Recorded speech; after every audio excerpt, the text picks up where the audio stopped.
Welcome to Vienna, to the FTTH Council Europe's Investors Day. More than 100 people have gathered together today to discuss how to accelerate fiber deployments in Europe. I invite you, come on in and join the discussions. We see a lot of differences in the way in which fiber to the home is developing. We see a lot of rollout coverage and also take-up in the Eastern European countries, particularly in the smaller ones. Today in Poland we've got demand for sure. We've got virtualizations, we've got cloud, so there is a demand and people are looking for the good quality broadband networks to provide all of these services. There are certainly a number of key areas of the European Commission and the EIB to collaborate on. Infrastructure investment like broadband are clearly on the top of the list, and that this is also because Europe is lagging to a large degree compared to other areas in terms of infrastructure investments. There's a huge need for Europe to basically build up a 21st century type of broadband infrastructure. I'm convinced that fiber, in particular FTTH, is a disruptive technology.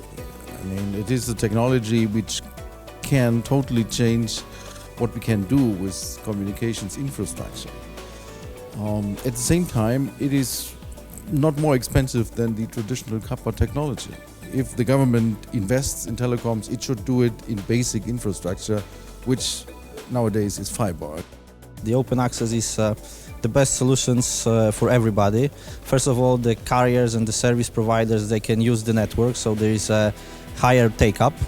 You can achieve more customers on the same network if you are opening to other service providers. And the second of all, the end customers, they got the choice, so they've got the freedom. They can watch what they want, they can use the internet providers what they want. So definitely the open access is the future of FTTH projects. FTTH is focusing on partnership with communities because we do believe that the neutrality and the open access network model is the key driver to boost competition. Neutrality is a value that communities have already for all services they provide to citizens. When you think of bus or public transports, you can think of infrastructure, especially in rural areas where we do focus in France.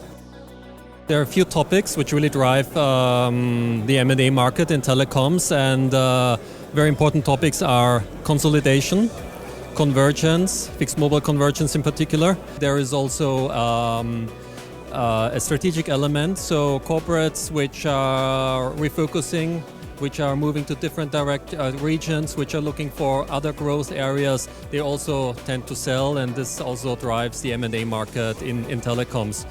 There is a very strong trend again coming back to convergence. So there is a strong belief that mobile only is perhaps not the long-term sustainable strategy, that you need to enrich it perhaps with other services, among them fixed broadband services.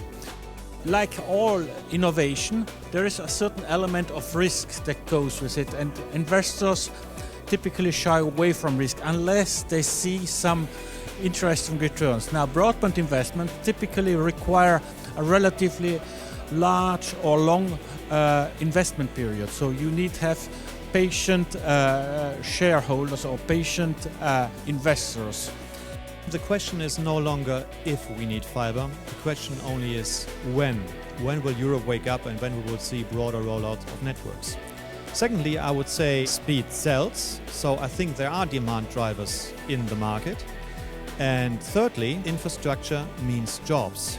And I think that investing in infrastructure means investing in broadband, and there will be a multitude of positive effects on the European economy.